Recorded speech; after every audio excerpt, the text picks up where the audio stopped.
Hello दोस्तों, मैं पूनम शाह उम्मीद क्लासेस के यूट्यूब चैनल पे आप सभी का स्वागत करती हूँ।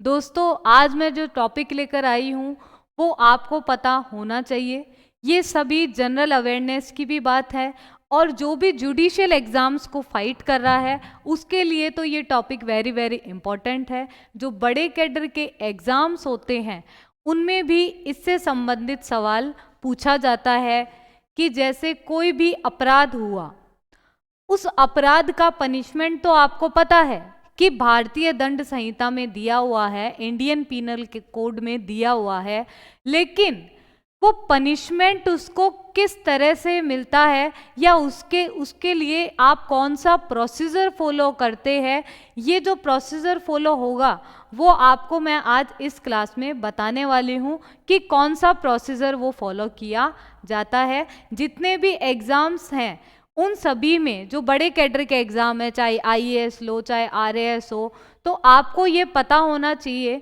कि कोई भी अपराध हुआ है तो किससे गवर्न होता है, किससे चलता है, तो ये आपको पता होना चाहिए। तो आज का जो हमारा टॉपिक है वो है हिस्ट्री ऑफ सीआरपीसी। सीआरपीसी का मतलब है the code of criminal procedure. The code of criminal procedure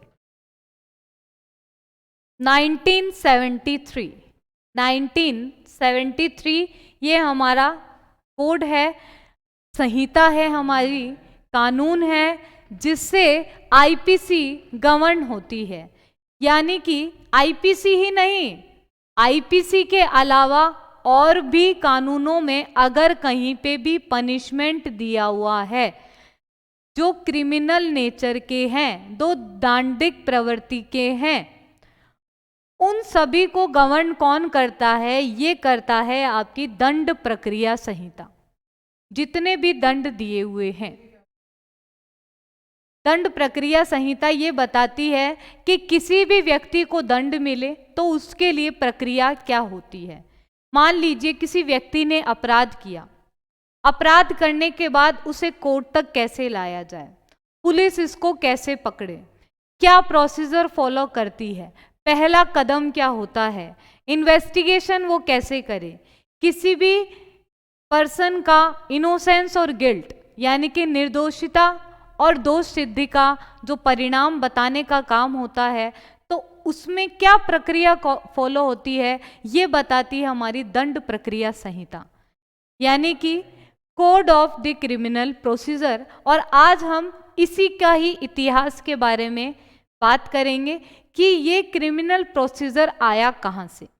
दोस्तों, ये ब्रिटिश पार्लियामेंट से ही हमारा आया है। सबसे पहले तो पहले कोई भी कोर्ट्स नहीं थे, कोई भी कोर्ट्स नहीं थे पहले।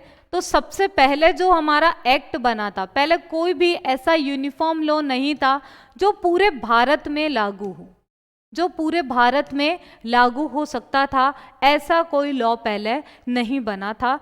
तो ब्रिटिश पार्लियामेंट ने क्या बनाया, पहले आप जानते ही हैं कि मुगलों का शासन चलता था, तो इससे पहले जो मॉमडन्स लॉ थे वो चलते थे आपके, जो उनके बताए हुए थे, तो कोई यूनिफॉर्म लॉ पहले नहीं था। तो सबसे पहले जो एक्ट आया, जब सुप्रीम कोर्ट बना था हमारा, तो सबसे पहले जो एक्ट आया वो आया criminal procedure supreme court act 1852, जो केवल प्रेसिडेंसी टाउन्स पर ही एप्लीकेबल हुए। जितने भी प्रेसिडेंसी टाउन्स थे, कलकत्ता, मद्रास, इन सभी पे ये अप्लाई हुआ। उसके बाद में उनको लगा कि नहीं, केवल प्रेसिडेंसी टाउन्स ही क्यों, अलग अलग स्टेट में भी होना चाहिए। फिर उन्होंने बनाया criminal procedure high court act 1865 उन्होंने बनाया। 1865 उन्होंने बनाया। अब इसमें भी कुछ कमियां थी, इसमें भी कुछ कमियां थी। इन कमियों को दूर करने के लिए बाद में उन्होंने कौन सा एक्ट बनाया, क्रिमिनल प्रोसीजर कोड बनाया 1872। क्रिमिनल प्रोसीजर कोड बनाया 1872 इन्होंने बनाया। उसके बाद में अब उसमें भी कुछ कमियां रह गई, कोई भी चीज़ जब बनती है तो उसमें कुछ ना कुछ कमी रह ही जाती है, उसमें भी कमियां रह गई। तो फर्स्ट यूनिफॉर्म जो कोड है वो बना दोस्तों हमारा, जो पूरे होल ऑफ इंडिया के लिए, पूरा होल ऑफ इंडिया के लिए बना first uniform law of procedure. और ये कहाँ कहाँ लागू हुआ? होल ऑफ इंडिया में, लेकिन कहाँ नहीं हुआ? जम्मू कश्मीर में, नागालैंड में और ट्राइबल एरियाज में। और वो एक्ट कौन सा बना था? The code of criminal procedure 1882, यानी 1882 की दंड प्रक्रिया संहिता बनी, जो पूरे भारत में लागू हुई। केवल 3 जगहों पे लागू नहीं हुई, जम्मू कश्मीर, नागालैंड और ट्राइबल एरियाज। इन तीनों जगहों पे ही वो लागू नहीं थी। 1882 की हम बात करें। अब इसमें भी कमियां थी, इसमें भी कमियां थी, तो इसको रिप्लेस करके बनाया गया सीआरपीसी 1898 बनाया गया। इसमें भी कुछ कमियां थी तो इसको फिर रिप्लेस किया, सीआरपीसी 1898 बनाया गया, 1898 बनाई गई। उसके बाद में उसमें भी बहुत सारे अमेंडमेंट्स किए गए। जैसा कि मैंने आपको बताया 1923 में, 1955 में बहुत सारे अमेंडमेंट्स किए गए। 1898 का जो एक्ट बना था उसमें भी, सेंट्रल एक्ट्स में से भी बहुत सारे अमेंडमेंट हुए और स्टेट एक्ट से भी, है ना, स्टेट और सेंट्रल दोनों ही लेजिस्लेशन ने बहुत सारे अमेंडमेंट्स किए। तो उन अमेंडमेंट्स के चक्कर में अब क्या हुआ? वो इनफ्रक्चुअस हो गया, यानी उसका जो उद्देश्य है वो ही विफल हो गया। वो विफल हो गया तो नया एक्ट बनाने की जरूरत पड़ी। तो नया एक्ट कैसे बना? 5th लॉ कमीशन है जो कि एस्टेब्लिश हुआ आपका 1968 में under the chairmanship of KVK Sundaram. KVK Sundaram की चेयरमैनशिप के अंदर 5th लॉ कमीशन की एस्टेब्लिशमेंट हुई। और 5th लॉ कमीशन ने क्या किया? रिप्रेजेंट किया सीआरपीसी को। एक उन्होंने the code of criminal procedure का एक रिपोर्ट बनाई 1998 में। 41st जो रिपोर्ट है वो उन्होंने बनाई और सबमिट करी उन्होंने सितंबर 1969 में, 1969 में उन्होंने वो रिपोर्ट सबमिट की। उसके बाद में ये एक बिल बना, बिल बनने के बाद में इस बिल को इंट्रोड्यूस किया गया, यानी राज्यसभा में पेश किया गया। राज्यसभा में पेश करने के बाद, पेश कब किया गया? 10 दिसंबर 1970 में। और उस बिल में क्या क्या चीजों को कंसीडर किया गया? उस बिल में उस 1898 में क्या क्या कमियां थी?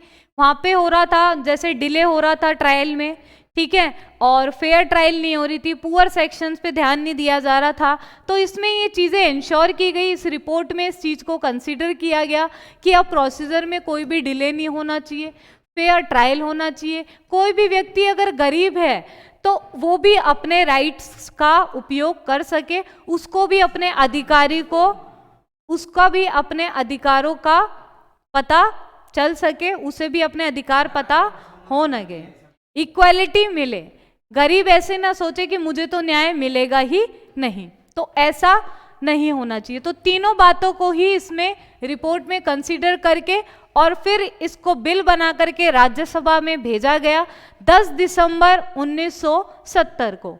उसके बाद में इस बिल को जॉइंट कमेटी को रेफर किया गया, जॉइंट कमेटी ऑफ पार्लियामेंट को रेफर किया गया, जेएसपी को भेजा गया और फिर ये बिल फाइनली एक एक्ट बन गया, एक अधिनियम बन गया जिसका नाम था सीआरपीसी 1973, यानी कि दंड प्रक्रिया संहिता 1973 इसका नाम हुआ। तो दोस्तों ये तो थी सीआरपीसी की हिस्ट्री। अब जो सीआरपीसी ये जो 1973 है, इसमें अभी 2019 में अमेंडमेंट हुआ है जिसमें कि ये होल ऑफ इंडिया में एप्लीकेबल हो गया है, ऑल ऑफ इंडिया में एप्लीकेबल हो गया है अब ये सीआरपीसी 19 के अमेंडमेंट के बाद में। और अभी भी जो ट्राइबल एरियाज है और जो नागालैंड एरिया है उस पे ये अभी भी अप्लाई नहीं होता है। जम्मू कश्मीर का तो ये अमेंडमेंट होने के बाद में उस पे भी लागू हो गया है। तो सीआरपीसी देखिए कितना इम्पोर्टेंट है कि किसी भी दंड विधि को कैसे वो प्रक्रिया उसमें अपनाई जाए, कैसे उसमें काम किया जाए, ये कौन बताती है? दंड प्रक्रिया संहिता बताती है, सीआरपीसी बताती है आपकी। तो दोस्तों ये जो इंफॉर्मेशन है वो आपको कैसी लगी ये आप मुझे कमेंट करके बताएं। अगर आपको कोई भी डाउट है तो आप वो कमेंट कर सकते हैं। लाइक, शेयर और सब्सक्राइब करें। सब्सक्राइब करने के बाद बेल आइकन पे आप क्लिक करें ताकि लेटेस्ट अपडेट्स आपको मिलते रहें और इंटरेस्टिंग वीडियोस भी आप एंजॉय कर सकें। Thank you so much.